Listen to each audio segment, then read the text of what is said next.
Super Celebrity Hotline. Here he is, Kevin Smith, the great director, the comedic genius, the man who wears baseball jerseys and hockey sweaters better than anybody else I know on the planet. I call it a male moo-moo.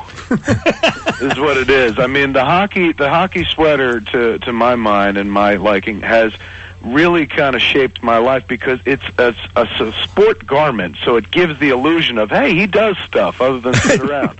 Yeah, and actually, Kevin is one of the few human beings who looks just like his animated version. You know, it's like a perfect comparison. That's what I've been working on. I'll be honest with you. For the last 2-3 years, my plan has been I don't look good in regular clothes. I try every once in a while.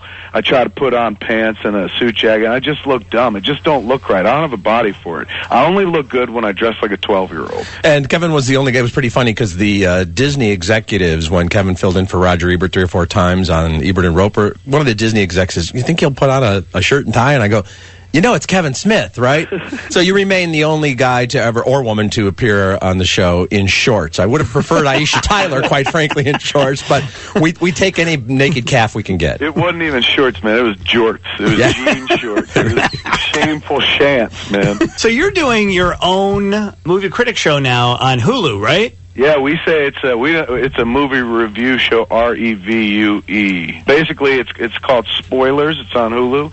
I take 40 people out to the movies, and then we sit around and talk about it afterwards, same way you do in a chat room with your friends. Then I interview somebody, we show a cartoon. So instead of doing I grew up watching, Roger and Gene Siskel, and of course later on Roger and Richard there.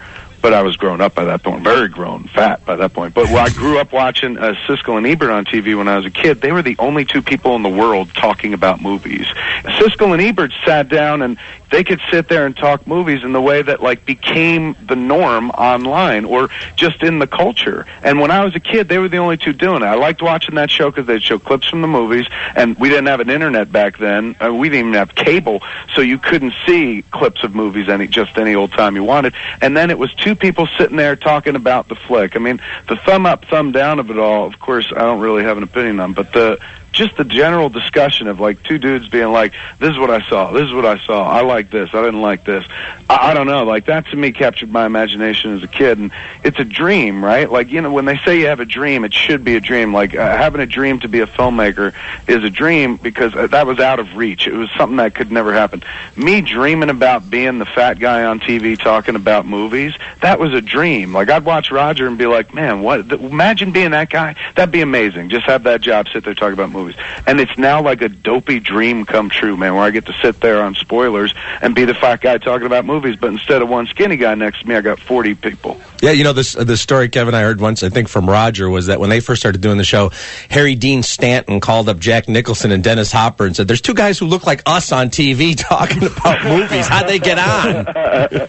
It's true. If you go back and watch those clips, man, it's they look like the current version of the internet as well. It's so weird how that show kind of, without predicting it, without trying, really called what movie culture would be in 30, 40 years from that time. Let me ask you, though, for people who want to go watch this, is it for people who've already seen the movie or for people who are thinking about seeing the movie and deciding what they want to go see? Well, since the title is Spoilers, we put it right there in the title. We talk about the movie No Holds Barred, so we'll talk about it and in the end this happens. So going into it, it's so it's more for people who have seen it and want to talk about it, like Prometheus or something like that, Totally. Right? Yeah. Or it's for people who are on the fence and then they watch it, or people who are I don't care about spoilers. Well, and as you well know, people get so passionate about this stuff, and my review of Prometheus, which I loved, I heard from some people who hated it. They got mad at me. I said, I didn't make the movie. I just told you guys what I thought of it. It's madness, dude. But that's the kind of passion that you get when people fall in love with something like movies or a TV show.